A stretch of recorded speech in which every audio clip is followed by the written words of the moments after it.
ಹೆಬ್ಬಾಳ್ಕರ್ ಬೆನ್ನಿಗೆ ನಿಂತಿದೆ ಲಿಂಗಾಯತ ಸಮುದಾಯ.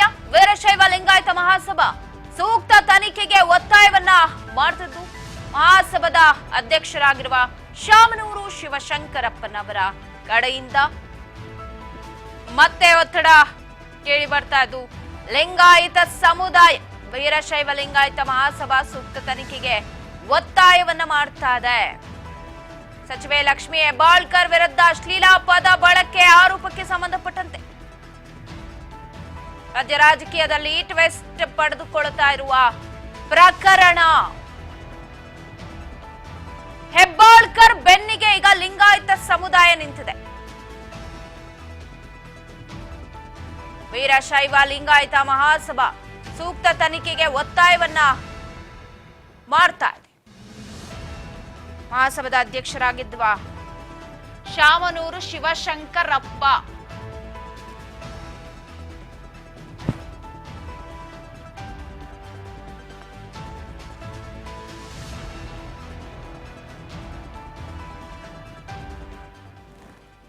ಸಚಿವೆ ಲಕ್ಷ್ಮಿ ಹೆಬ್ಬಾಳ್ಕರ್ ವಿರುದ್ಧ ಅಶ್ಲೀಲ ಪದ ಬಳಕೆ ಆರೋಪಕ್ಕೆ ಸಂಬಂಧಪಟ್ಟಂತೆ ಇದೀಗ ಶಾಮನೂರು ಶಿವಶಂಕರಪ್ಪ ಒತ್ತಾಯವನ್ನ ಮಾಡಿದ್ದು. ಹೆಬ್ಬಾಳ್ಕರ್ಗೆ ಒಂದು ಕಡೆ ಸಮುದಾಯ, ಇನ್ನೊಂದು ಕಡೆ ಪಕ್ಷದ ಬೆಂಬಲ ಸಿಕ್ಕಿದ್ದು ಪರಿಷತ್ ಸಭಾಪತಿಗೆ ಮತ್ತೊಂದು ದೂರನ್ನ ಕೊಡೋದಕ್ಕೆ ಈಗ ಲಿಂಗಾಯತ ಸಮುದಾಯದ ಮಹಾಸಭಾದ ಅಧ್ಯಕ್ಷರಾದ ಶಾಮನೂರು ಶಿವಶಂಕರಪ್ಪ ಅವರು ಮುಂದಾಗಿದ್ದಾರೆ.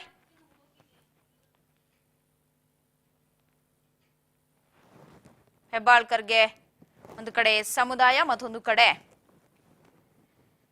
ಪಕ್ಷ ಸಪೋರ್ಟ್ ಇರೋದು.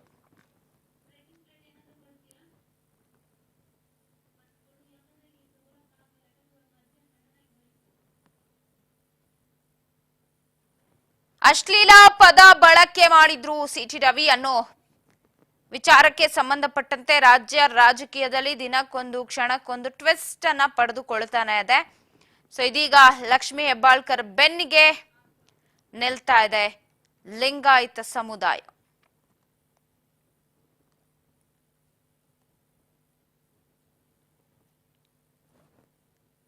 ಶಾಮನೂರು ಶಿವಶಂಕರಪ್ಪನವರೀಗ ಮತ್ತೊಂದು ಸುತ್ತಿನ ಅಂದ್ರೆ ಸಭಾಪತಿಯವರಿಗೆ ದೂರನ್ನ ಕೊಡಬೇಕು ಅನ್ನುವಂತಹ ನಿಟ್ಟಿನಲ್ಲಿ ಪ್ಲಾನ್ ಮಾಡಿದೆ.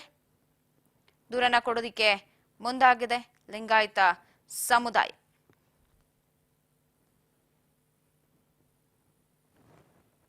ಹೆಬ್ಬಾಳ್ಕರ್ ಬೆನ್ನಿಗೆ ಸಮುದಾಯದ ಬಲ, ಅವರು ಕೂಡ ಒತ್ತಾಯವನ್ನ ಮಾಡ್ತಾ ಇದ್ದು ಬಲ ಸಿಕ್ಕಂಗಾಗಿದೆ ಲಕ್ಷ್ಮಿ ಹೆಬ್ಬಾಳ್ಕರ್ಗೆ.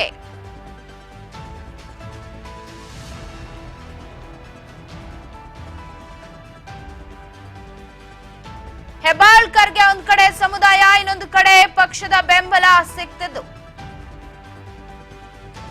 ಸಿಟಿ ರವಿ ವಿರುದ್ಧ ಕಾನೂನು ಹೋರಾಟದಿಂದ ನಾವಂತೂ ಹಿಂದೆ ಸರಿಯಲ್ಲ ಅಂತ ಹೇಳ್ತಾ ಇದ್ದಾರೆ. ಯಾಕಂದ್ರೆ ಎಲ್ಲ ಸಪೋರ್ಟ್ ಇದ್ದಾಗ ನಾನ್ ಯಾಕೆ ಹಿಂಸರಿಬೇಕು ಅಂತ ಇರಬಹುದು. ಸೊ ಹಾಗಾಗಿ ನಾನು ಕಾನೂನು ಹೋರಾಟವನ್ನ ಮಾಡೇ ಮಾಡ್ತೀನಿ. ದೂರು ಈಗಾಗ್ಲೇ ನಾವು ಕೊಟ್ಟಿದೀವಿ. ದೂರು ಪರಿಗಣಿಸ್ತಾರೋ ಇಲ್ವೋ ಗೊತ್ತಿಲ್ಲ ಸಭಾಪತಿಗಳು. ಆದರೆ ನಾನು ಯಾವ ಕಾರಣಕ್ಕೂ ಕೂಡ ಹಿಂದೆ ಸರಿಯೋ ಮಾತೇ ಇಲ್ಲ ಅಂತ ಹೆಬ್ಬಾಳ್ಕರ್ ಇರೋದು. ರವಿ ವಿರುದ್ಧ ಕಾನೂನು ಹೋರಾಟದಿಂದ ನಾನು ಹಿಂದೆ ಸರಿಯಲ್ಲ ಅಂತ ಒಂದ್ ಕಡೆ ಸಮುದಾಯದ ಬೆಂಬಲ ಇದೆ, ಇನ್ನೊಂದು ಕಡೆ ಪಕ್ಷ ಕೂಡ ಬೆಂಬಲವನ್ನ ವ್ಯಕ್ತಪಡಿಸಿದೆ, ಕಡೆ ಹೋರಾಟ ಕೂಡ ಮಾಡ್ತಾ ಇದ್ದು ಕಾನೂನು ಹೋರಾಟ ಮಾಡೇ ತೀರ್ತೀನಿ ಅವ್ರಂದಿಲ್ಲ ಅಂತ ಹೇಳ್ತಾ ಇದ್ದಾರೆ. ಬಟ್ ಕೇಳಿದವ್ರು ತುಂಬಾ ಜನ ಇದ್ದಾರೆ. ಅವ್ರಿಗೂ ಮಾನವೀಯತೆ ಇದ್ರೆ, ಅವ್ರಿಗೂ ಹೆಂಡತಿ, ಅಮ್ಮ, ಮಗಳು ಎಲ್ಲ ಇದ್ರೆ, ಆ ಬೆಲೆ ಗೊತ್ತಿದ್ರೆ ಸದನದಲ್ಲಿ ನಿಂತ್ಕೊಂಡು ಅವ್ರು ಆ ರೀತಿ ಮಾತನಾಡ್ತಾ ಇರಲಿಲ್ಲ. ಖಂಡಿಸ್ತಾ ಸಾರ್ವಜನಿಕವಾಗಿ ಬಹಿರಂಗ ಆಗ್ಲೇಬೇಕು ಅಂತ ಬೆಗಿಪಟ್ಟಣ ಹೇಳಿದ್ದಾರೆ.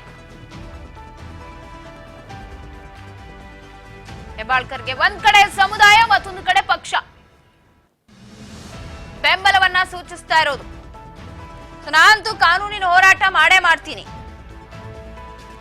ಕಾನೂನಿನ ಮುಖಾಂತರವಾಗಿ ನಾನು ಹೋಗ್ತೀನಿ, ಹೋರಾಟ ಮಾಡ್ತೀನಿ ಅಂತ ಹೇಳಿರೋದು ಸಚಿವೆ ಲಕ್ಷ್ಮೀ ಹೆಬ್ಬಾಳ್ಕರ್.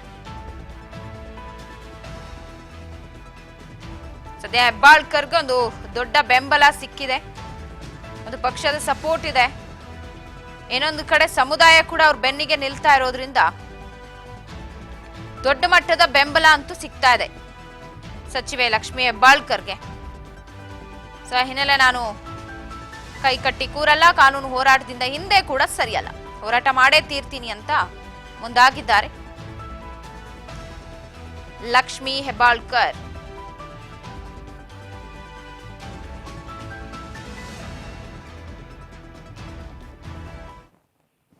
ಸಚಿವೆ ಲಕ್ಷ್ಮೀ ಹೆಬ್ಬಾಳ್ಕರ್ ವಿರುದ್ಧ ಅಶ್ಲೀಲ ಪದ ಬಳಕೆ ಆರೋಪಕ್ಕೆ ಸಂಬಂಧಪಟ್ಟಂತೆ ಹೋರಾಟ ಮಾಡೇ ಮಾಡ್ತೀನಿ, ಹೋರಾಟ ಆಗ್ಬೇಕು ಕಾನೂನಾತ್ಮಕವಾಗಿ ಅಂತ ಮುಂದಾಗ್ತಾ ಇದ್ದಾರೆ. ಇತ್ತ ಲಕ್ಷ್ಮೀ ಹೆಬ್ಬಾಳ್ಕರ್ ಬೆನ್ನಿಗೆ ಒಂದು ಕಡೆ ಪಕ್ಷ ಸಪೋರ್ಟ್ ಆಗಿ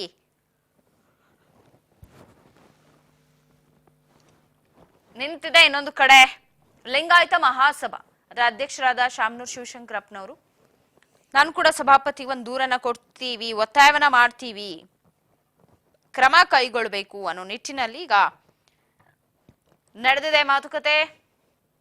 ಹಾಗಾಗಿ ಸಮುದಾಯ ಕೂಡ ಬೆನ್ನಿಗೆ ನಿಂತಿರೋದು ಲಕ್ಷ್ಮೀ ಹೆಬ್ಬಾಳ್ಕರ್ಗೆ ಮತ್ತೊಂದು ಬಲ ಸಿಕ್ಕಂತಾಗಿದೆ.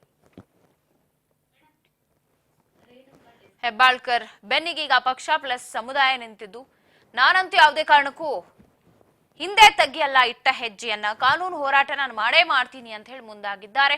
ಸೊ ನೋಡೋಣ ಏನೆಲ್ಲ ಆಗುತ್ತೆ ಅಂತ. ಬಗ್ಗೆ ಮತ್ತಷ್ಟು ಅಪ್ಡೇಟ್ಸ್ ಅನ್ನ ಕೊಡ್ತಾ ಹೋಗ್ತಾರೆ ಪ್ರತಿನಿಧಿ ರೇಣುಕಾ, ನ್ಯೂಸ್ ಡೆಸ್ಕ್ ನಿಂದ ಲೈವ್ ನಲ್ಲಿ ಜಾಯಿನ್ ಆಗ್ತಾ ಇದ್ದಾರೆ.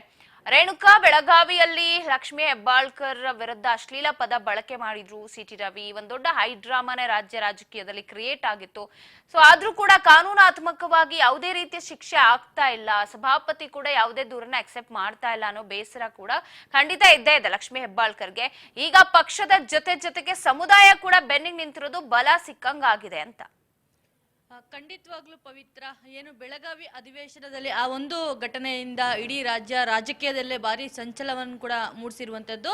ಮತ್ತೆ ಅದೇ ರೀತಿಯಾದಂತಹ ಪ್ರಮುಖವಾಗಿ ಪಕ್ಷ ಮತ್ತು ಪಕ್ಷಗಳ ಒಂದು ನಡುವೆಯೂ ಕೂಡ ಆರೋಪ ಪ್ರತ್ಯಾರೋಪಕ್ಕೆ ಈ ಒಂದು ಘಟನೆ ಸಾಕ್ಷಿಯಾಗಿರುವಂಥದ್ದು. ಈಗಾಗಲೇ ಏನು ಕಾಂಗ್ರೆಸ್ನ ಒಂದು ನೀತಿಯನ್ನು ಕೂಡ ಖಂಡಿಸಿ ಬಿಜೆಪಿ ಮತ್ತು JDS ನಾಯಕರು ಕೂಡ ಸಾಕಷ್ಟು ಕಿಡಿಯನ್ನು ಕೂಡ ಕಾರಿರುವಂಥದ್ದು. ಅದಕ್ಕೆ ಪ್ರಮುಖವಾಗಿ ಕೇಂದ್ರ ಸಚಿವರಾದಂತಹ HD ಕುಮಾರಸ್ವಾಮಿ ಅವರು ಕೂಡ ಬಿಜೆಪಿ ಅವರಿಗೆ ಸಲಹೆಯನ್ನು ಕೂಡ ಕೊಟ್ಟಿರುವಂಥದ್ದು.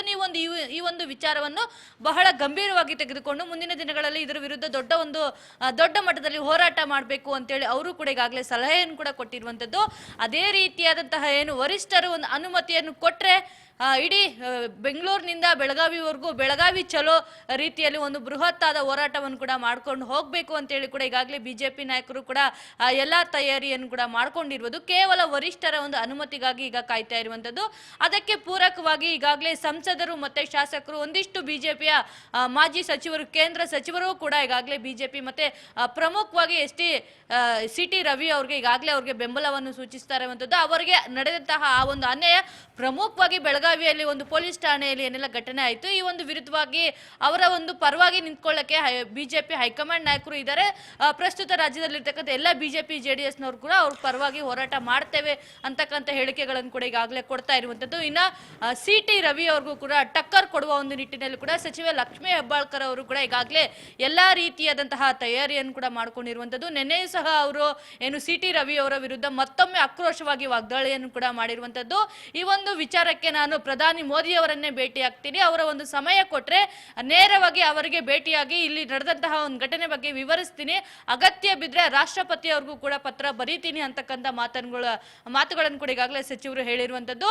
ಇದಕ್ಕೆ ಪೂರಕವಾಗಿನೇ ಈಗಾಗಲೇ ಕಾಂಗ್ರೆಸ್ನಲ್ಲೂ ಕೂಡ ಸಚಿವೆ ಲಕ್ಷ್ಮೀ ಹೆಬ್ಬಾಳ್ಕರ್ಗೆ ಒಂದಿಷ್ಟು ಘಟಕಗಳಿಂದ ಎಲ್ಲ ಒಂದ್ ಕಡೆ ಅಸಮಾಧಾನವು ಕೂಡ ವ್ಯಕ್ತಪಡಿಸ್ತಾ ಇರುವಂಥದ್ದು. ಒಂದಿಷ್ಟು ಭಾಗದಿಂದ ಕೂಡ ಒಂದಿಷ್ಟು ಸಚಿವರು ಇರ್ಬೋದು, ಶಾಸಕರು ಇರ್ಬೋದು, ಲಕ್ಷ್ಮೀ ಹೆಬ್ಬಾಳ್ಕರ್ ಅವ್ರಿಗೂ ಕೂಡ ಎಲ್ಲ ಒಂದ್ ಕಡೆ ಬೆಂಬಲವನ್ನು ಕೂಡ ಕೊಡ್ತಾ ಇರುವಂಥದ್ದು. ಅದಕ್ಕೆ ಇದೀಗ ಏನು ಲಿಂಗಾಯತರ ಮಹಾಸಭಾ ಏನಿದೆ ಅಲ್ಲಿರ್ತಕ್ಕಂಥ ಒಂದಿಷ್ಟು MB ಪಾಟೀಲ್ ಇರ್ಬೋದು, ಶಾಸಕರಾದಂತಹ ಶಾಮನೂರ್ ಶಿವಶಂಕರಪ್ಪ ಅವರು ಕೂಡ ಈಗಾಗಲೇ ಲಕ್ಷ್ಮೀ ಹೆಬ್ಬಾಳ್ಕರ್ ಅವರಿಗೆ ಎಲ್ಲ ಒಂದ್ ಕಡೆ ಬೆಂಬಲವನ್ನು ಕೂಡ ಸೂಚಿಸಿರುವಂಥದ್ದು. ಇದನ್ನ ಮುಂದೆ ಇಟ್ಕೊಂಡು ಹೋಗಿ ಏನು ಸಭಾಪತಿಗಳಿಗಾಗಲೇ ಈ ಒಂದು ಘಟನೆಗೆ ಸಂಬಂಧಪಟ್ಟಂತೆ ಅವರನ್ನು ತೀರ್ಪನ್ನು ಕೂಡ ಕೊಟ್ಟಿದ್ರು. ಇದಕ್ಕೆ ಯಾವುದೇ ರೀತಿಯಾದಂತಹ ಸೂಕ್ತವಾದ ಸಾಕ್ಷಿಗಳಿಲ್ಲ, ವಿಡಿಯೋ ಇರ್ಬೋದು, ಆಡಿಯೋ ಇರ್ಬೋದು, ಯಾವುದೂ ಇಲ್ಲ. ಹಾಗಾಗಿ ಈ ಒಂದು ಪ್ರಕರಣವನ್ನು ನಾನು ಅಲ್ಲಿಯೇ ಕೈ ಬಿಟ್ಟಿದ್ದೀನಿ ಅಂತ ಹೇಳಿ ಕೂಡ ಅವರು ಕೂಡ ನಿನ್ನೆ ಕೂಡ ಸ್ಪಷ್ಟನೆಯನ್ನು ಕೂಡ ಕೊಟ್ಟಿರುವಂಥದ್ದು. ಅದಾದ ನಂತರ ಲಕ್ಷ್ಮೀ ಹೆಬ್ಬಾಳ್ಕರ್ ಅವರು ಕೂಡ ಹೇಳಿದ್ರು, ನಮ್ಮ ಹತ್ರ ಸಾಕ್ಷಿಗಳಿದಾವೆ, ಆಡಿಯೋ ಇದೆ, ವಿಡಿಯೋ ಇದೆ, ಅದನ್ನು ಬೇಕಾದ್ರೆ ನಾನು ಸಭಾಪತಿಗಳಿಗೂ ಕೂಡ ಅದನ್ನು ತಲುಪಿಸುವ ಒಂದು ಪ್ರಯತ್ನವನ್ನು ಕೂಡ ಮಾಡ್ತೀನಿ ಅಂತಕ್ಕಂಥ ಮಾತನ್ನು ಕೂಡ ಹೇಳಿದ್ರು ಪವಿತ್ರ. ಅದೇ ರೀತಿಯಾದಂತಹ ಏನು ಲಿಂಗಾಯತರ ಮಹಾಸಭಾ ವತಿಯಿಂದಲೂ ಕೂಡ ಸಭಾಪತಿ ಅವರಿಗೆ ಮತ್ತೊಮ್ಮೆ ಪತ್ರ ಬರೆದು ಏನು ಸಾಕ್ಷ್ಯಗಳನ್ನು ಈಗಾಗಲೇ ಸಂಗ್ರಹ ಮಾಡಿದ್ದಾರೆ ಅದನ್ನು ಅವರಿಗೆ ಸಲ್ಲಿಸುವ ಮೂಲಕ ಮುಂದಿನ ದಿನಗಳಲ್ಲಿ ಕಾನೂನು ರೀತಿಯಾದಂತಹ ಹೋರಾಟ ಮಾಡಬೇಕು, ಸಿಟಿ ರವಿ ವಿರುದ್ಧವಾಗಿ ಕ್ರಮ ಆಗಲೇಬೇಕು ಅನ್ನೋ ಒಂದು ನಿಟ್ಟಿನಲ್ಲಿ ಕೂಡ ಈಗ ಎಲ್ಲಾ ರೀತಿಯಾದಂತಹ ತಯಾರಿಯನ್ನು ಕೂಡ ಮಾಡ್ಕೋತಾ ಇರುವಂತದ್ದು. ಇನ್ನು ಈಗಾಗಲೇ ಸಭಾಪತಿ ಹೊರಟ್ಟಿ ಅವರು ಕೂಡ ಹೇಳಿದಂತೆ ಇಲ್ಲಿ ಆ ಒಂದು ಘಟನೆಗೆ ಸಂಬಂಧಪಟ್ಟಂತೆ ಯಾವುದೇ ಸಾಕ್ಷಿಗಳಿಲ್ಲ. ಇನ್ ಕೇಸ್ ನನಗೆ ಸಾಕ್ಷಿಗಳನ್ನು ಕೊಟ್ರೆ ಅವ್ರು ಆ ಒಂದು ಸಾಕ್ಷಿಯನ್ನು ನಾನು FSLಗೂ ಕೂಡ ಕಳಿಸ್ಕೊಡ್ತೀನಿ. ಅದಾದ ನಂತರ ಅವರು ಪರಿಶೀಲನೆ ಮಾಡಿದ ನಂತರ ರಿಸಲ್ಟ್ ಏನ್ ಬರುತ್ತೆ ಅದಾದ ನಂತರ ನಾನು ಅವರು ಸತ್ಯಾಂಶವನ್ನು ಪರಿಶೀಲನೆ ಮಾಡಿ ನಾನು ಕ್ರಮ ವಹಿಸ್ತೀನಿ ಅಂತಕ್ಕಂಥ ಮಾತುಗಳನ್ನು ಕೂಡ ಈಗಾಗಲೇ ಹೇಳಿರುವಂತದ್ದು ಪವಿತ್ರ. ಖಂಡಿತ ನೀವೇ ಹೇಳ್ದಂಗೆ FSL ವರದಿ ಬಂದ್ರೆ ಇದಕ್ಕೇನೋ ಒಂದು ತಾರ್ಕಿಕ ಅಂತ್ಯ ಸಿಗ್ಬೋದಾ ಅಂತ. ಯಾಕಂದ್ರೆ ರೇಣುಕಾ ಹಿಂದೆ ಕೂಡ ನಾವು ಪಾಕಿಸ್ತಾನ ಪರವಾಗಿ ವಿಧಾನಸೌಧದಲ್ಲಿ ಘೋಷಣೆ ಕೂಗದಂತ ಸಂದರ್ಭದಲ್ಲೂ ಕೂಡ ನಾವು ಹೇಳೇ ಇಲ್ಲ ಅಂತ ಹೇಳಿದ್ರು. ಅದಾದ್ಮೇಲೆ ಆಡಿಯೋನ FSL ಕಳ್ಸಿದ ಮೇಲೆ ಅಲ್ಲಿ ಸತ್ಯಾಸತ್ಯತೆ ಹೊರ ಬಂತು. ಇಲ್ಲೂ ಕೂಡ ಆ ರೀತಿ ಏನಾದ್ರೂ ಕ್ರಮ ಕೈಗೊಳ್ಳದೇ ಇದ್ರೆ, ಯಾಕಂದ್ರೆ ಈಗಾಗಲೇ ಮಹಿಳಾ ಆಯೋಗ ಕೂಡ ದೂರು ಕೊಡ್ತು, ಪತ್ರ ಬರೀತು, ನನ್ಗೆ ಯಾವುದೇ ಪತ್ರ ಬರ್ಲಿಲ್ಲ ಅಂತ ಹೊರಟ್ಟಿ ಅವರೇ ಸ್ವತಃ ಹೇಳಿದ್ದಾರೆ. ಜೊತೆಗೆ ನನಗೆ ಯಾರು ಕೂಡ ಪತ್ರ ಬರೆಯೋ ಅವಶ್ಯಕತೆ ಇಲ್ಲ, ಇದರಲ್ಲಿ ಸಾಕ್ಷಿನೇ ಇಲ್ಲ ಅನ್ನೋದನ್ನ ಸ್ವತಃ ನಾನೇ ಹೇಳಿದ ಮೇಲೆ ಬೇರೆ ಯಾರ ಮಾತಿಗೂ ನಾನು ಲೆಕ್ಕಿಸಲ್ಲ ಅಂತ. ಈಗ ಏನು ಶಾಮನೂರ್ ಶಿವಶಂಕರಪ್ಪನವರು ಕೂಡ ಒಂದು ಪತ್ರ ಬರಿಬೇಕು ಅಥವಾ ಒಂದು ದೂರನ್ನ ಕೊಡ್ಬೇಕು ಹೊರಟ್ಟಿ ಅವರಿಗೆ ಅಂತ ಏನು ಮುಂದಾಗಿದ್ದಾರಲ್ಲ, ಇದಕ್ಕೆ ಹಾಗಾದ್ರೆ ಯಾವ ತರ ರಿಯಾಕ್ಟ್ ಕೊಡ್ತಾರೆ, ಅದನ್ನ ಎಕ್ಸೆಪ್ಟ್ ಮಾಡ್ತಾರ ಸಭಾಪತಿಯವರು, ಏನ್ ಹೇಳ್ಬೋದು ಅಂತ. ಪವಿತ್ರ ಏನು ಈ ಒಂದು ಘಟನೆ ಪ್ರಮುಖವಾಗಿ ವಿಧಾನ ಪರಿಷತ್ ಕಲಾಪದ ಒಂದು ಸಂದರ್ಭದಲ್ಲಿ ಈ ಒಂದು ಘಟನೆ ನಡೆದಿರುವಂಥದ್ದು. ಹಾಗಾಗಿ ಆ ಒಂದು ಸಂದರ್ಭದಲ್ಲಿ ನಡೆದಂತಹ ಘಟನೆ, ಹಾಗಾಗಿ ಅವರ ಒಂದು ನೇತೃತ್ವದಲ್ಲಿನೇ ಇದೆಲ್ಲ ಕೂಡ ಬರುವಂಥದ್ದು. ಹಾಗಾಗಿನೇ ಈಗಾಗಲೇ ಏನು CT ರವಿ ಅವರ ಬಂಧನ ವಿಚಾರದಲ್ಲೂ ಕೂಡ ಏನು ಸಭಾಪತಿಗಳ ಒಂದು ಪರ್ಮಿಷನ್ ಅನ್ನು ಪಡೆದುಕೊಂಡೇ ಅವರು ಆ ಒಂದು ಮುಂದಿನ ಕ್ರಮವನ್ನು ಕೂಡ ವಹಿಸಬೇಕಾಗುತ್ತೆ. ಆ ಒಂದು ಸಂದರ್ಭದಲ್ಲೂ ಕೂಡ ಅವರ ಒಂದು ಪರ್ಮಿಷನ್ ತೆಗೆದುಕೊಂಡೇ ಅವರನ್ನು ಅರೆಸ್ಟ್ ಕೂಡ ಮಾಡಲಾಗುತ್ತೆ. ಸ್ವತಃ ಈ ಒಂದು ವಿಚಾರವನ್ನು ಸಭಾಪತಿ ಹೊರಟ್ಟಿ ಅವರು ಕೂಡ ಪ್ರಸ್ತಾಪ ಮಾಡಿದ್ರು. ಅದಾದ ನಂತರ ಏನು ಪೊಲೀಸ್ ಅವರು ಕೂಡ ಅಲ್ಲಿರ್ತಕ್ಕಂಥ ಸ್ಥಳ ಮಹಜರು ಮಾಡಿ ಮತ್ತೆ ಆಡಿಯೋ ವಿಡಿಯೋವನ್ನು ನಾವು ಕೂಡ ಪರಿಶೀಲನೆ ಮಾಡ್ತೀವಿ ಅಂತಕ್ಕಂಥ ಮಾತನ್ನು ಕೂಡ ಮತ್ತೆ ಅದರ ಒಂದು ಪರ್ಮಿಷನ್ ಕೂಡ ಕೇಳ್ಕೊಂಡು ಹೋಗಿದ್ರು. ಅದನ್ನು ಕೂಡ ಸಭಾಪತಿ ಅವರು ನಿರಾಕರಿಸಿರುವಂತದ್ದು. ಇನ್ನು ಸದ್ಯ ಇವ್ರ ಹತ್ರ ಏನು ಸಾಕ್ಷ್ಯಗಳಿದೆ ಅದನ್ನ ನನಗೆ ಕೊಟ್ರೆ ನಾನು ಮುಂದಿನ ದಿನಗಳಲ್ಲಿ ಇದೊಂದು ಪರಿಶೀಲನೆ ಮಾಡಿ FSLಗೆ ಕೊಟ್ಟು ಈ ರೀತಿಯಾದಂತಹ ಏನೆಲ್ಲ ಘಟನೆಯಾಗಿದೆ ಇದಕ್ಕೆ ತಾರ್ಕಿಕ ಅಂತ್ಯಕ್ಕೆ ತೆಗೆದುಕೊಂಡು ಹೋಗ್ತೀನಿ ಅಂತಕ್ಕಂಥ ಮಾತುಗಳನ್ನು ಕೂಡ ಈಗಾಗಲೇ ಹೇಳಿರುವಂತದ್ದು.